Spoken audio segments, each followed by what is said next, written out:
दोस्तों आज इस लेक्चर को मैं कर रहा हूं, हो सकता है कि कहीं ना कहीं कोई कॉन्फ्लिक्ट हो जाए, हो सकता है कि मेरी बात कोई आप लोगों को पसंद ना आए, उसके लिए पहले ही मैं माफी चाहता हूं।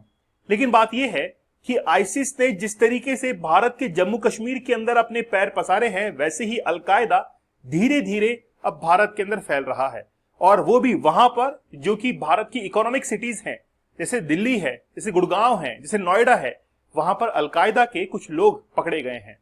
4 लोगों को गिरफ्तार किया गया है और उन्होंने इस बात को कबूल किया है कि हम ही नहीं हैं, हमारे साथ में लगभग 200 ऐसी फैमिलीज हैं जो कि इस नेटवर्क के साथ में जुड़ी हुई हैं। मैंने कहा था आपको बड़ा सरप्राइज होगा, लेकिन सरप्राइज और भी तब होगा जब मैं आप लोगों को अलकायदा की आइडियोलॉजी बताऊंगा कि आखिरकार अलकायदा किस आइडियोलॉजी पर काम करती है, क्या उसके प्रिंसिपल्स हैं, क्यों वो आखिरकार इतना ज्यादा मुस्लिम, जो कट्टर मुस्लिम है, इनको बनाने के लिए या फिर खलीफा बनाने के लिए हमेशा तैयार रहता है। बड़ा विस्तार से बात करेंगे। इन व्यक्तियों की उम्र देखकर ये लग नहीं रहा है कि यार कुछ ज्यादा सीखा होगा, कुछ ज्यादा किया होगा अपनी एज के अंदर, ना कोई बिजनेस किया होगा, ना कोई नौकरी की होगी, और जैसी होश संभाले होंगे उसके बाद में ये एक ऐसी विचारधारा के अंदर चले गए जहां पर इनका कोई ताल्लुक भी नहीं था। तो अलकायदा के 4 जो टेरर सस्पेक्ट्स हैं उनको अरेस्ट किया गया है 3 मेन सिटीज से, और बात यह है कि उनके लिंक जो है वो पाकिस्तान से बताए जा रहे हैं। चले थोड़ा विस्तार से बात करेंगे। ये जो 4 लोग हैं इनको आप देखेंगे कि तो इनकी एज है 20 से 25 साल के बीच में, ज्यादा नहीं है। तो मैंने पहले ही कह दिया था कि इनको ज्यादा अनुभव नहीं है अपने जीवन का, और उससे पहले ही अलकायदा इनको अपने विचारधारा के अंदर क्या कर लेता है वो। देखिए पहली बात तो यह है, अलकायदा हो या फिर हम लोग बात करें और भी किसी टेरर ग्रुप की, तो वो किसी भी अनुभवी, किसी भी एक्सपीरियंस व्यक्ति को अपने ट्रैप में नहीं फंसा सकते हैं, क्योंकि हर कोई जीवन का अनुभव लिया होता है। नए नवेले जो लड़के होते हैं उनको इस ट्रैप के अंदर ये फांस लेते हैं। जैसे पुलवामा अटैक हुआ, उसके अंदर जो वैन चला रहा था और उसके पास में जो बैठा हुआ था, उनकी एज भी लगभग 20-22 साल थी। इसका मतलब यह हुआ कि इन लोगों के अंदर वो दम नहीं है, ऐसा इनमें जरूरत नहीं है कि वो किसी अनुभवी व्यक्ति को या फिर किसी समझदार व्यक्ति को फंसा सके, क्योंकि उनको पता है कि ये गलत आइडियोलॉजी के ऊपर चल रहे हैं। अब जो 20-25 साल का जो लड़का है जिसको कुछ समझ में नहीं आता है धर्म के बारे में, उनको धर्म की ऐसी परिभाषाएं बताई जाती हैं जिसके अंदर वो फंस जाता है और वो इन भावनाओं के अंदर बह जाता है। लेकिन आप लोगों को भावनाओं में बहने की आवश्यकता नहीं है दोस्तों। अगर आप लोग डिस्ट्रैक्शन से जूझ रहे हैं, आपको लगता है कि जो सफलता आप लोग पाना चाहते हैं वो सफलता आपको नहीं मिल रही है, तो एक बार हमारा 75 डेज का हार्ड चैलेंज तो आपने लिया होगा, उसके पैरेलल डीप वर्क, मतलब आप फोकस से फ्यूचर को कैसे बिल्ड कर सकते हैं।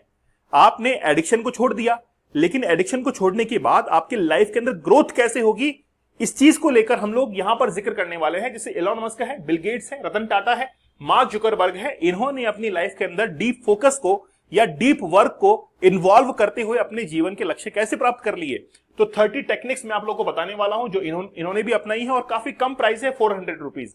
देखिए मेन बात पैसा नहीं है, मेन बात यह है कि कोई मेंटर आपको डेली लाइव आकर यह समझा रहा है कि जीवन की सच्चाई क्या है, कैसे आप अपने टारगेट्स को अचीव कर सकते हैं।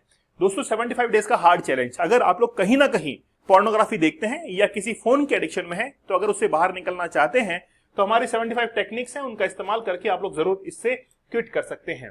टेलीग्राम और इंस्टाग्राम दीपक इंदौरा ऑफिशियल पर मुझे जरूर ज्वाइन कीजिएगा। चलिए बड़ा विस्तार से बात करते हैं। पहली बात तो यह है कि मेरे जहन के अंदर हमेशा यह सवाल आता है, आखिरकार यही क्यों।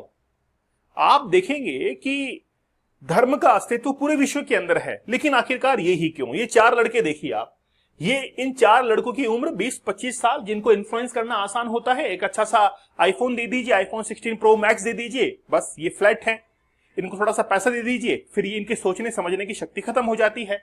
तो इन लोगों के नाम है मोहम्मद फरदीन, सैफुल्लाह कुरैशी, जीशान अली और मोहम्मद फाइक। ठीक है, ये 4 लोग हैं जिनको हाल ही में एक सोशल मीडिया ऐप पर इनका कनेक्शन हुआ, और सोशल मीडिया ऐप से ही ये आपस में कांटेक्ट के अंदर आए। और फिर बात ये है कि क्रॉस बॉर्डर लिंक्स जो है इनके बताए जा रहे हैं, खासतौर पर पाकिस्तान के साथ में इनके लिंक्स बताए जा रहे हैं।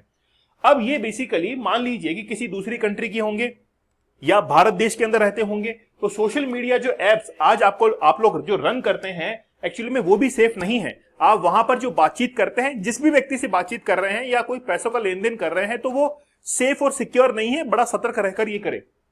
ठीक है, रिसेंटली यूनाइटेड नेशंस ने अपनी एक रिपोर्ट पब्लिश की थी, 32nd report on off the analytical support and sanction monitoring team of the 1267 आइजिल, ठीक है, and al Qaeda sanctions committee, UN security council ने हाल ही में एक रिपोर्ट की थी।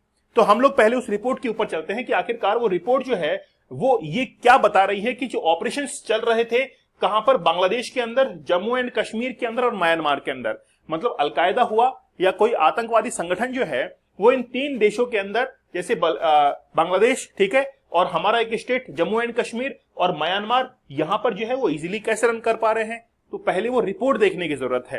तो यूनाइटेड नेशंस ने आज नहीं 2023 के अंदर वो रिपोर्ट जारी की थी। आप देखेंगे इसकी डेट देखिए, 25 जुलाई 2023 को एक रिपोर्ट जारी की गई थी, मॉनिटरिंग टीम 32nd रिपोर्ट। इसी रिपोर्ट के अंदर अब आप लोग कहेंगे कि सर ये तो पुरानी रिपोर्ट थी 2023 की, अब जाकर ये कैसे पब्लिश हो रही है, मतलब आज जाकर कैसे चर्चा में आई है। एक्चुअली में क्या हुआ कि अभी जो लड़के पकड़े गए हैं ये अलकायदा से कनेक्ट रखते हैं, ठीक है, कनेक्शंस हैं, वैसे इनकी आइडियोलॉजी है, जबकि इसके बारे में यूनाइटेड नेशंस ने पहले ही कह दिया था कि भारत के जम्मू कश्मीर के अंदर, म्यांमार के अंदर, बांग्लादेश के अंदर अलकायदा जो है धीरे धीरे एक्टिव हो रहा है और वो चीज आज प्रमाणित भी होती है। आप देखेंगे जब इस रिपोर्ट के अंदर अफ्रीका, इराक, ठीक है, अरेबियन पेनिनसुलर, यूरोप और एशिया के बारे में जिक्र किया गया है, मतलब ये जो आतंकवादी संगठन है वो अपना ऑपरेशन कहां कहां कर रहे हैं। जब हम लोग एशिया पैसिफिक के ऊपर गए तो एशिया पैसिफिक के अंदर वो पूरा लिखते हैं कि अलकायदा है, आइजिल है, ठीक है ना, आईएसआई जो ग्रुप है वो अलग अलग अपने रीजन्स के अंदर टेररिज्म को फैला रहे हैं। The relationship between Taliban and al Qaeda remains close and symbolic. देखिए तालिबान और अलकायदा के बीच में रिलेशंस बता रहे हैं और ये कह रहे हैं कि बेसिकली अफगानिस्तान से पूरा का पूरा ऑपरेट हो रहा है, मतलब अफगानिस्तान इनका एक ठिकाना बन चुका है, चाहे फिर वो तालिबान की बात हो या फिर अलकायदा की बात हो। अफगानिस्तान के अंदर इनकी टेरर फंडिंग होती है, वहां पर इनकी ट्रेनिंग होती है और जो हिंदू कुश पर्वतमाला है वहां पर ये छिपे हुए रहते हैं। वहां की जो गुफाएं हैं, जैसे आप लोगों ने देखा होगा ओसामा बिन लादेन जो कि अफगानिस्तान से पाकिस्तान आया था, वो भी हिंदू कुश के सहारे ही पाकिस्तान के अंदर पहुंचा था। इस रिपोर्ट में जब हम लोग आगे चले तो यानी कि वाकई में आप लोग ये बिलीव नहीं करेंगे कि हमारे भारत के अंदर ये सब कुछ जो है वो हो सकता है। ये थोड़ा सा आपको धुंधला दिखाई दे रहा है, इसलिए मैंने थोड़ा सा इसको अलग से आप लोगों के लिए प्रेजेंट किया है। सम मेंबर्स, मैं पूरा पढ़ूंगा, आप लोग इसको एनालाइज कीजिएगा। Some member state assessed Saif al-Adil as most likely the succeed Ayman, ठीक है, al-Zawahiri and reportedly still in the Islamic Republic of Iran। मतलब कुछ लोगों के नाम है, ठीक है, वो कह रहे हैं कि यहां पर जो है इस्लामिक रिपब्लिक ऑफ ईरान जो है यहां पर ये काफी एक्टिव है। The al Qaeda core in Afghanistan remains stable, मतलब अलकायदा जो है वो अफगानिस्तान के अंदर अभी भी बना हुआ है एट 30 to 60 मेंबर्स, मतलब वहां पर लगभग 30 से 60 मेंबर इनके वहां पर मौजूद हैं। While all Al Qaeda fighters in the country are estimated to be 400, मतलब एस्टिमेट है कि लगभग 400 के आसपास इनके पूरे लड़ाके हैं, लेकिन अफगानिस्तान के अंदर इनकी मौजूदगी 30 से 60 के बीच में है। Reaching 2000 with family members and supporters include, मतलब अगर इनके फैमिली मेंबर्स को भी इंक्लूड कर दे तो लगभग 2000 के आसपास में होंगे। और इनके सपोर्टर्स जो है, जैसे जिसको हम लोग कहते हैं ऑन OGW कहते हैं, ऑन ग्राउंड वर्कर्स कहते हैं, उनके समेत अगर हम लोग इनको काउंट कर ले तो लगभग 2000 के आसपास में ये लोग अलकायदा से जुड़े हुए हैं। अलकायदा इन द इंडियन सबकॉन्टिनेंटल, मतलब ये देखिए इस तरीके से ये इसको जो है प्रोनाउंस कर रहे हैं, हैज अप्रोक्सीमेटली 200 फाइटर, मतलब भारत के अंदर अलकायदा के 200 फाइटर्स हैं विथ ओसामा महमूद, यानी कि लिस्टेड तो नहीं है, ये सबसे ज्यादा यानी कि सरगना जो है इनका बताया जा रहा है। बीइंग द अमीर, मतलब अभी जो भारत के अंदर इंडियन सबकॉन्टिनेंट के अंदर जो 200 फाइटर काम कर रहे हैं उनका एक अमीर है, उनका एक सरताज है जिसका नाम है Osama Mahmoud. One member state assessed that al Qaeda is shaping accuse, मतलब बेसिकली बात हो रही है किसके बारे में, इंडियन सबकॉन्टिनेंट के बारे में बात हो रही है। और भारत के जो पड़ोसी देश है जैसे बांग्लादेश है या फिर इंडियन एडमिनिस्ट्रेटेड जो जम्मू एंड कश्मीर है या फिर म्यांमार है, वहां पर ही अपने आप को ऑपरेट कर रहे हैं। तो आप लोग इसकी सीरियसनेस को समझिए कि भारत के अंदर भी अलकायदा के 200 मेंबर्स हैं और ओवरऑल अगर हम लोग देखें तो 2000 के आसपास उनके फैमिली मेंबर्स और उनके सपोर्टर्स हैं। खासतौर पर भारत के जम्मू कश्मीर के अंदर ये हाईली एक्टिव है। एक्टिव क्यों है पहले वो सुनिए। अभी आप लोगों ने हाल ही में पहलगाम का अटैक देखा होगा। पहलगाम का अटैक जब हुआ तो उनको इस बात से नाराजगी थी कि आखिरकार जम्मू एंड कश्मीर के अंदर इतना टूरिज्म कैसे फैल रहा है और वहां पर इतनी इकोनॉमी बूस्ट क्यों कर रही है। क्योंकि पिछले कुछ सालों के अंदर करोड़ों जो टूरिस्ट हैं वो वहां पर जम्मू कश्मीर के अंदर गए थे, जिन्होंने अपना पैसा जम्मू कश्मीर के अंदर खर्च किया और वो खर्च किया हुआ पैसा जम्मू कश्मीर के जो रेजिडेंट है उनके जेब के अंदर गया, जिससे वो अपनी शिक्षा को दुरुस्त कर पाए, जिससे वो अपनी फैमिली, अपनी हेल्थ को दुरुस्त कर पाए। और इसी बात से नाखुश वो आतंकवादी थे, क्योंकि उनको ये लगता था कि अब हमारा दिया हुआ पैसा ये लोग इस्तेमाल नहीं करेंगे, और अगर ये लोग इस्तेमाल नहीं करेंगे तो फिर ये आखिरकार पैसे लेकर पत्थर कैसे फेंकेंगे। इस बात से नाराजगी उनकी थी। खास बात यह भी थी कि बाहर से आने वाले जो नॉन रेजिडेंट हैं ऑफ जम्मू एंड कश्मीर, जैसे बिहार है, यूपी है, जैसे मध्य प्रदेश है, राजस्थान है, यहां से लोग जाकर जम्मू कश्मीर के अंदर बस रहे थे, ये भी उनकी सबसे बड़ी नाराजगी थी। आज इसी बात का फायदा उठाकर आज वो जम्मू कश्मीर के लोगों को बरगलाते हैं और अपनी आतंकवादी घटनाओं के अंदर वो इंक्लूड करते हैं।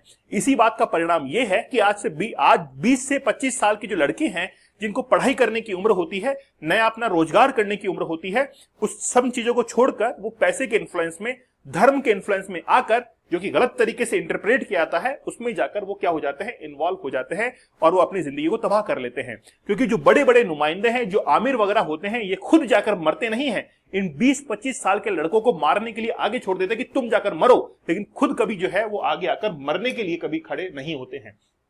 लेकिन एक सवाल हमारे जहन में यह होता है कि आखिरकार अलकायदा की क्या आइडियोलॉजी है, किस सिद्धांत पर, वैसे सिद्धांत है नहीं इनका आतंकवादियों का, लेकिन क्या इनकी आइडियोलॉजी है उसके बारे में बात कर लेते हैं। तो अलकायदा एक वैश्विक आतंकवादी संगठन है जिसकी विचारधारा कट्टरपंथी इस्लामी जिहाद और सलाफी वहाबी सिद्धांतों पर यह आधारित है।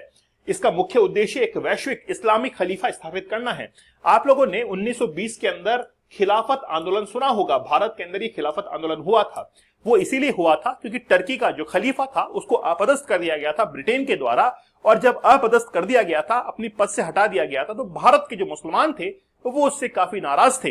वो चाह रहे थे कि एक खलीफा एक ऐसा स्थापित हो जो कि पूरे विश्व के जितने भी मुसलमान हैं उनको एक जगह एकत्रित करके एक तरीके से अपने हिसाब से वो कमांड करे। इसलिए ये लोग भी ये चाहते हैं कि खलीफा जो है स्थापित करना है जो शरिया कानून पर आधारित हो। मतलब ये चाहते हैं कि शरिया कानून पर वो आधारित हो।